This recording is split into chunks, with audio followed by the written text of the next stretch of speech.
Hello friends, welcome back to our channel study time. And मेरा नाम है वेद प्रकाश और आज हम शुरू करने जा रहे हैं फीचर्स ऑफ इंडियन कॉन्स्टिट्यूशन। तो फीचर्स ऑफ इंडियन कॉन्स्टिट्यूशन में हमारा सबसे पहला जो फीचर है वो है लेंथेस्ट रिटन कॉन्स्टिट्यूशन। अब यहाँ पर रिटन कॉन्स्टिट्यूशन मीन्स क्या हो गया, क्योंकि जो हमारा कॉन्स्टिट्यूशन होता है वो दो टाइप का होता है, एक होता है रिटन कॉन्स्टिट्यूशन, एक होता है अनरिटन कॉन्स्टिट्यूशन। अब मैं अगर रिटन कॉन्स्टिट्यूशन की बात करता हूँ तो यह क्या होता है, एक बार में बना हुआ क्रमबद्ध, मतलब एक सीक्वेंस में रखा हुआ एक डॉक्यूमेंट होता है जिसको बाद में हम लोग कॉन्स्टिट्यूशन के नाम से जानते हैं। या वही चीज यहाँ पे लिखा है, this is a type in which fundamental principle are written and enacted in form of law, जिसे बाद में हम लोग नियमों कानून के फॉर्म में कहते हैं। ओके, तो इसको बनाने बनाने के लिए क्या होता है, कॉन्स्टिट्यूएंट असेंबली बनाई जाती है और फिर बाद में एक टाइम आता है जब इसे हम लोग पारित करते हैं। तो एक इंडिया की हम बात करें तो इंडिया का जो कॉन्स्टिट्यूशन कब पारित हुआ था, 26 जनवरी 1950 को।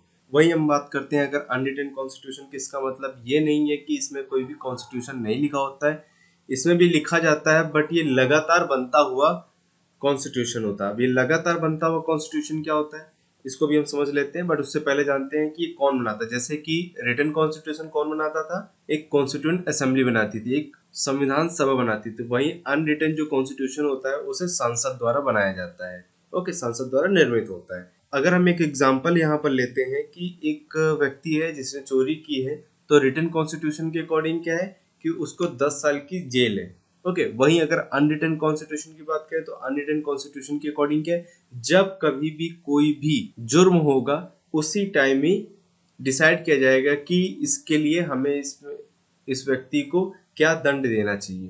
तो वही हमारा क्या हो जाता है, अनरिटन कॉन्स्टिट्यूशन। चलिए जान लेते हैं कि अनरिटन कॉन्स्टिट्यूशन की स्टार्टिंग कहाँ से हुई थी।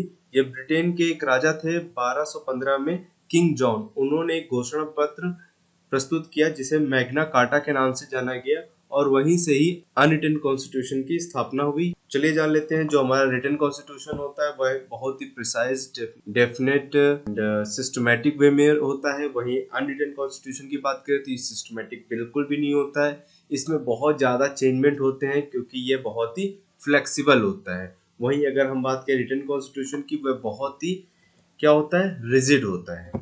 हम रिटन कॉन्स्टिट्यूशन में बहुत सिंपल वे में कोई भी चीज़ चेंज नहीं कर सकते हैं, क्योंकि इसमें चेंज करने का प्रोसीजर इस तरीके का होता है। पहले हम संसद भवन में जो हमारे लीडर्स होते हैं वह सभी नया रूल बनाते हैं या फिर किसी पुराने रूल में अमेंडमेंट करते हैं। फिर बाद में वो जो रूल होता है वह जाता है कहाँ पर, जुडिशियल के पास, जुडिशरी के पास जाता है, मतलब supreme court and high court में जाता है। और वो वहाँ पर संविधान के अकॉर्डिंग ये लॉ बन रहा है या नहीं बन रहा है इसको चेक करते हैं। अगर वो वहां से पारित होता है तब जाकर के बनता है। तो देख रहे हैं आप यहाँ पे दो स्टेप में हो रहा है, पहले संसद में बनेगा, फिर उसके बाद supreme court and high court इसको चेक करता है। वहीं अगर हम बात करें अनरिटन कॉन्स्टिट्यूशन की, तो इसको बनाने वाला कौन होता है, संसद ही होता है। तो वही संसद ही बनाता है और संसद ही बाद में इसको खत्म कर सकता है। चलिए एग्जाम्पल से इसको जान लेते हैं। जैसे कि 1813 में एक चार्टर एक्ट आया था कि ईस्ट इंडिया कंपनी ही केवल चाय बेच सकती है या फिर इकलौता ही विक्रेता होगा। बट उसके बाद 1833 में चार्टर एक्ट दोबारा क्या करती है, चार्टर एक्ट के थ्रू वो उसके नियमों को वापस ले लेती है। तो इस टाइम क्या है, ईस्ट इंडिया कंपनी कभी भी सुप्रीम कोर्ट या हाई कोर्ट के पास नहीं जा सकती है। ओके, तो क्योंकि यहाँ पे जितनी पावर है वो किसके पास है, सांसद के पास है।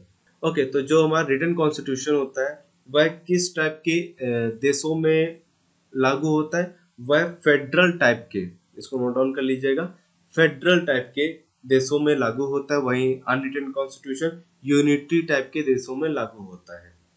अब फेडरल मतलब कि क्या है कि जहां पर स्टेट में भी पावर होती है और सेंट्रल की भी पावर होती है। वहीं अनरिटन कॉन्स्टिट्यूशन में क्या होता है, बस केवल सेंट्रल के पास पावर रहती है। ओके, तो अब हम क्वेश्चन ये आता है कि हमारा कॉन्स्टिट्यूशन फिर कैसा होगा। तो हमारा कॉन्स्टिट्यूशन होता है रिटन कॉन्स्टिट्यूशन, क्योंकि हमारे यहाँ क्या है, फेडरल के साथ साथ यूनिटरी दोनों का कॉम्बिनेशन वाला कॉन्स्टिट्यूशन है।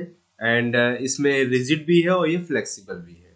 ओके, तो चलिए जान लेते हैं किन किन देशों में रिटन कॉन्स्टिट्यूशन होता है और किन किन देशों में अनरिटन कॉन्स्टिट्यूशन होता है। तो जो India, France, USA, Brazil, Australia, Denmark and Afghanistan है, वहां पर रिटन कॉन्स्टिट्यूशन होता है। वहीं पर Israel, UK, Saudi Arabia and Canada में अनरिटन कॉन्स्टिट्यूशन है। Constitution of India is the longest written constitution of any country in the world.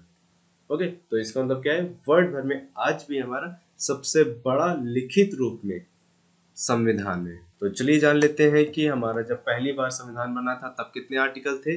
395 मतलब 395 आर्टिकल थे, 8 शेड्यूल्स थे एंड 22 पार्ट थे।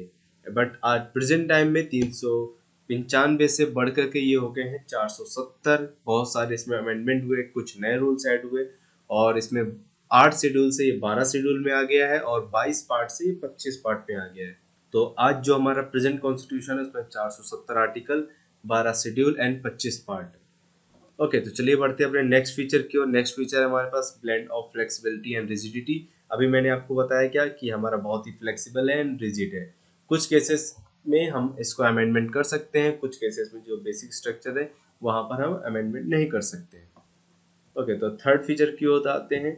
तो थर्ड फीचर हमारा क्या है, पार्लियामेंट्री फॉर्म ऑफ गवर्नमेंट है। ओके, तो हमारे देश में क्या है, पार्लियामेंट्री फॉर्म ऑफ गवर्नमेंट है, वो स्टेट में भी है और सेंटर में भी होती है। चलिए हम अपने नेक्स्ट पॉइंट की ओर आते हैं। The president is the custodial head of state. Okay, तो हमारे देश में क्या है, स्टेट का जो कस्टोडियल हेड है वो प्रेसिडेंट होता है, बट जो एग्जीक्यूटिव पावर, रियल में एग्जीक्यूटिव पावर होती है वो किसके पास होती है, हेड ऑफ काउंसिल मिनिस्टर के पास होती है। Okay, and head of council minister कौन है, प्राइम मिनिस्टर। तो इस तरह आप समझ सकते हैं कि हमारे यहाँ प्राइम मिनिस्टर के पास पावर ज्यादा होती है इन कंपैरिजन टू प्रेसिडेंट। चलिए बढ़ते हैं अपने नेक्स्ट फीचर की और नेक्स्ट फीचर है हमारे पास a federation with strong centralizing tendency. Okay, federation में सबसे पहले समझ लेते हैं यहाँ पर क्या है, दो सरकारों का साथ में मिलकर के काम करना। अब यहाँ पे दो सरकारें कौन कौन सी होंगी, सेंट्रल की होगी और एक स्टेट की होगी। ओके, तो जो हमारा कॉन्स्टिट्यूशन है वह दोनों गवर्नमेंट को बराबर का अधिकार देती है, दोनों को बराबर पावर्स डिवाइड करती है, but in case of emergency कई बार जो स्टेट की पावर होती है वो कम हो जाती है इन कंपैरिजन टू सेंट्रल के गवर्नमेंट के कंपैरिजन में।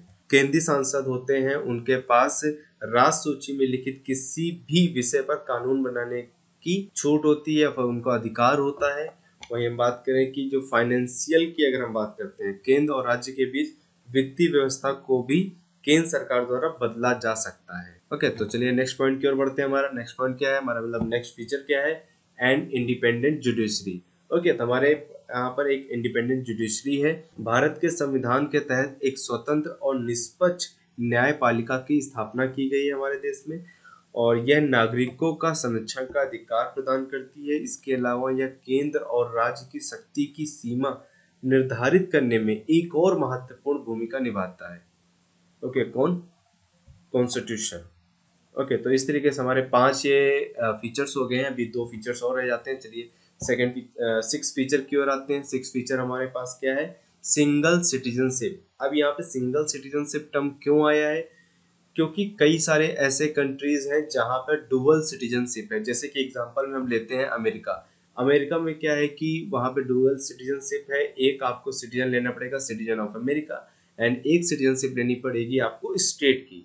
बट इंडिया में ऐसा नहीं है, इंडिया में आप केवल सिटीजन ऑफ इंडिया है, आप यहाँ पर citizen of Assam, citizen of Delhi या सिटीजन ऑफ उत्तर प्रदेश नहीं है। तो एक बात यहाँ नोट डाउन करने वाली है कि जब तक के जम्मू एंड कश्मीर में 370 धारा लगी थी तो जो जम्मू एंड कश्मीर के लोग थे उनके पास डुअल सिटीजनशिप थी। एक सिटीजनशिप थी उनके पास सिटीजन ऑफ इंडिया और एक सिटीजनशिप थी citizen of Jammu and Kashmir.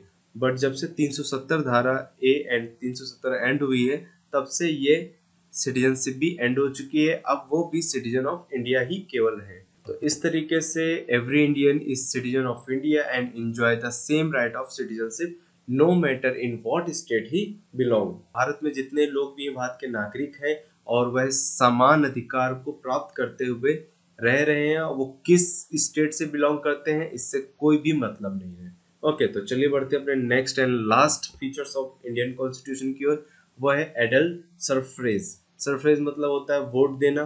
तो हमारे देश में जो पुरानी कम्युनल इलेक्टोरल पॉलिसी थी उसको हटा करके उसकी जगह नई व्यवस्था को अडॉप्ट किया गया और आज कोई भी जो 18 प्लस एज का है, चाहे वो आदमी हो चाहे वो औरत हो, अपने राइट्स का यूज करके वो अपने इलेक्शन में अपना वोट दे करके अपना सांसद, अपना विधायक, अपना पार्षद चुन सकता है, मतलब कि अपना रिप्रेजेंटेटिव चुन सकता है। तो ये क्या हो गया हमारे पास features of Indian constitution.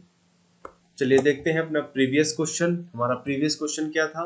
When was the national flag adopted? तो option first is 80th July 1947, second option is 20th July 1947 and third is 22nd July 1947 and fourth option is 24th July 1947। Okay, तो correct option is 3। तो चलिए जान लेते हैं 3 कैसे है। The national flag of India was adopted in its presence from during the meeting of Constituent Assembly held on the 22nd July 1947, a few days before India's independence from the British on 50th August 1947। Okay, तो इस तरीके से जो हमारा option number 3 है 22nd July 1947 is correct answer. तो चलिए बढ़ते हैं अपने नेक्स्ट क्वेश्चन की ओर, जो कि हमारा क्या है, क्वेश्चन ऑफ द डे है। In present time how many schedules in constitution? Okay, option 1 is 8, option second is 10, option third is 12 and option number 4 is 14। Okay, तो आप हमें अपना आंसर कमेंट बॉक्स में दे सकते हैं। ओके, तो यहाँ तक वीडियो देखने के लिए आपका बहुत बहुत धन्यवाद।